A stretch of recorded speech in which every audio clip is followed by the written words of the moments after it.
Now, let's have a look at an example involving the concepts of boundedness.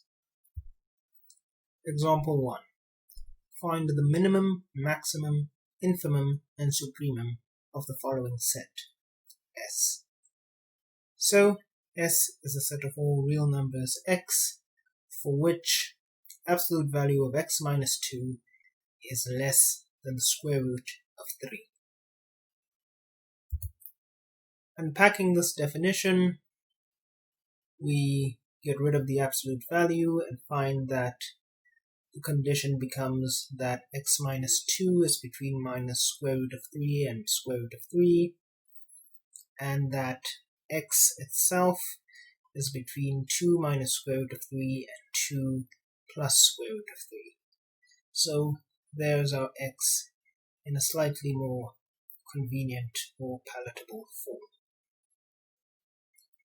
Now, we recall that set S is bounded below if there's a small m that is less or equal to all elements of S, and it's bounded above if there's some real number big M which is greater or equal to all elements of S.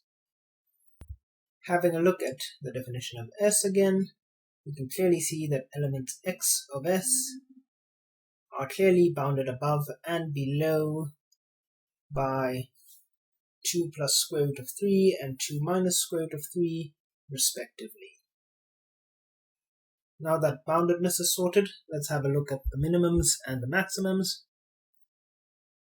Well, recalling again that a minimum of S is simply a lower bound that is in fact an element of S, and that a maximum of S is simply an upper bound of S that is itself also an element of S.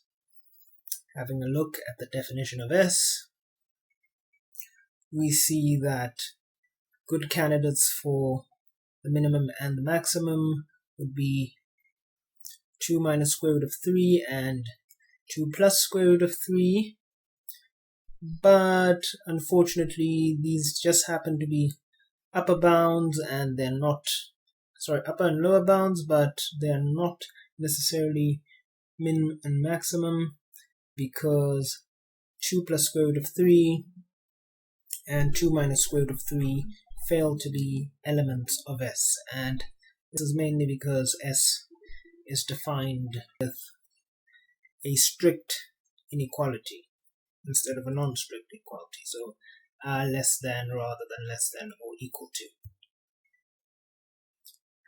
So, but 2 minus square root of 3 and 2 plus square root of 3 aren't the minimum and maximum, but maybe there's something else that's the minimum or the maximum. Let's try finding it then, if there might be some other candidates.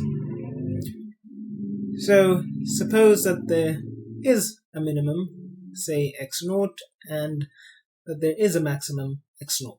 So we'll try and figure out what this x0 and x1 actually looks like in the process, hopefully.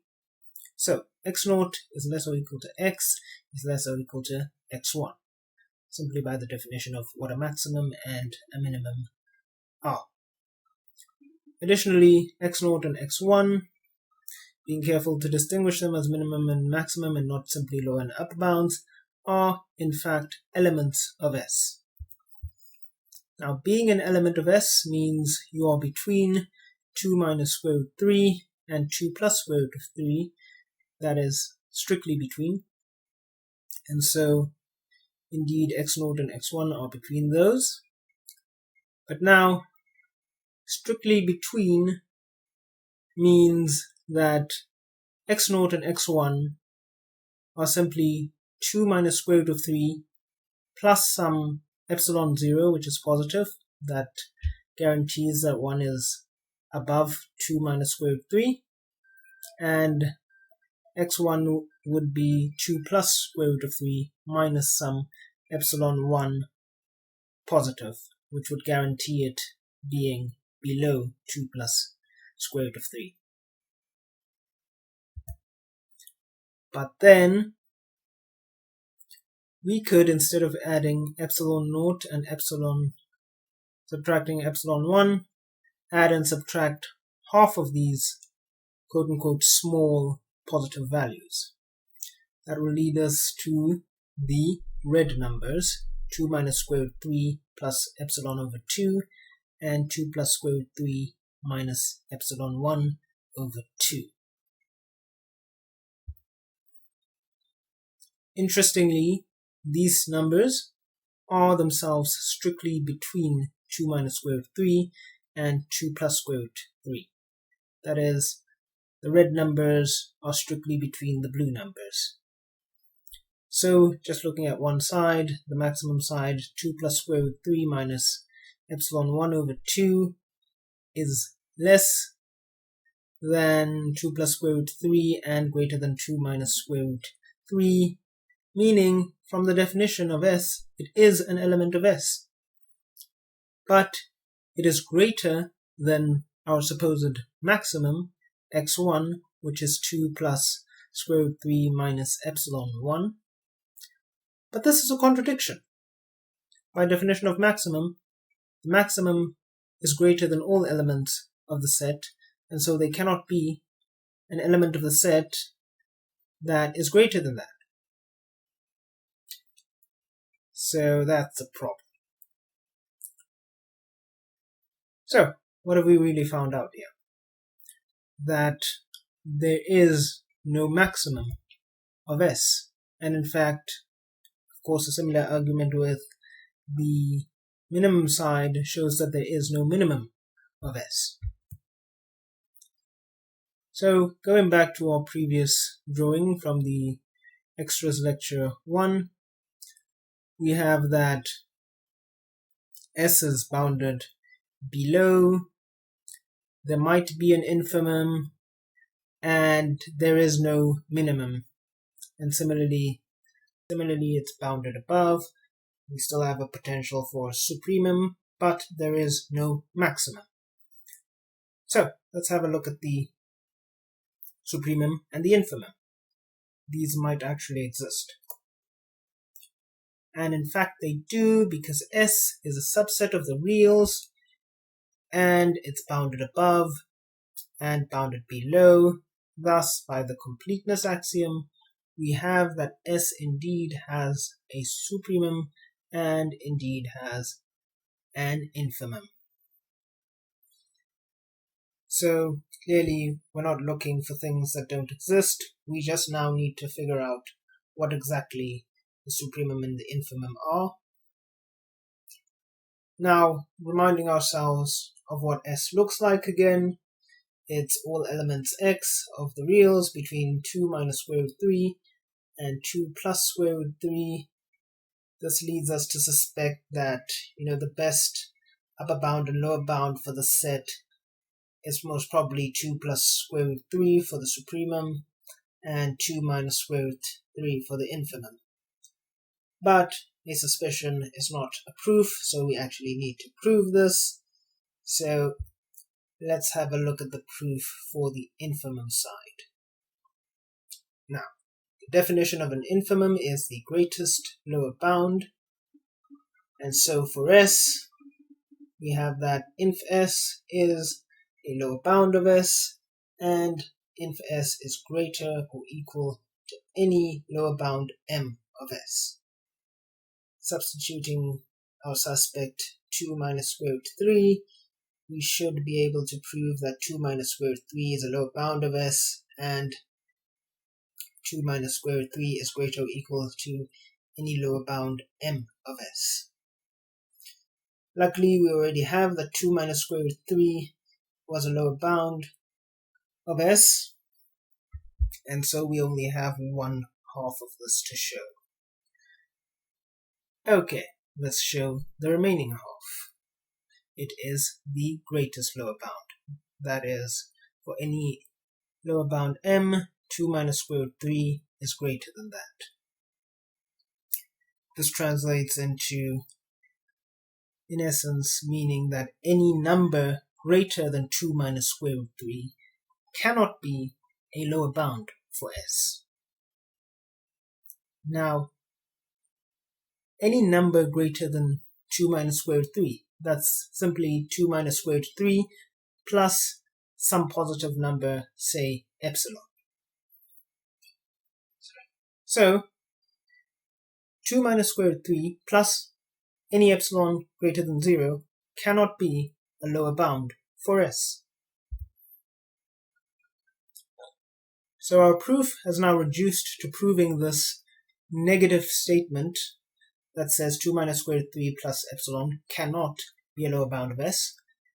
The negative nature of the statement kind of gives us a little bit of a hint as to perhaps a proof by contradiction might be useful. And so let's just go with that. In that vein, we recall how to negate a universal statement, because this is a universal statement. This is a statement that holds for all epsilons greater than 0. So to negate it, we would have to say there exists some epsilon such that the statement does not hold. And so that becomes, for some epsilon 0 greater than 0, 2 minus square root 3 plus epsilon 0 is a lower bound for S. So, suppose that is indeed the case and we're trying to move towards a contradiction. So, supposing this is the case, we have that 2 minus square root 3 plus epsilon naught is less or equal to x for every x an element of S. That's the definition of a lower bound. And again, recalling the definition of S, of course, we find that, in fact, a very simple consequence is that 2 minus square root 3 is less than 2 minus square root 3 plus some small epsilon, which we didn't really need the definition of S, but it's good to have it there because it's going to come into play now. Now, for some natural number n large enough, we could have that 2 minus square root 3 minus epsilon 0 divided by n is between 2 minus square root 3 and 2 minus square root 3 plus epsilon 0.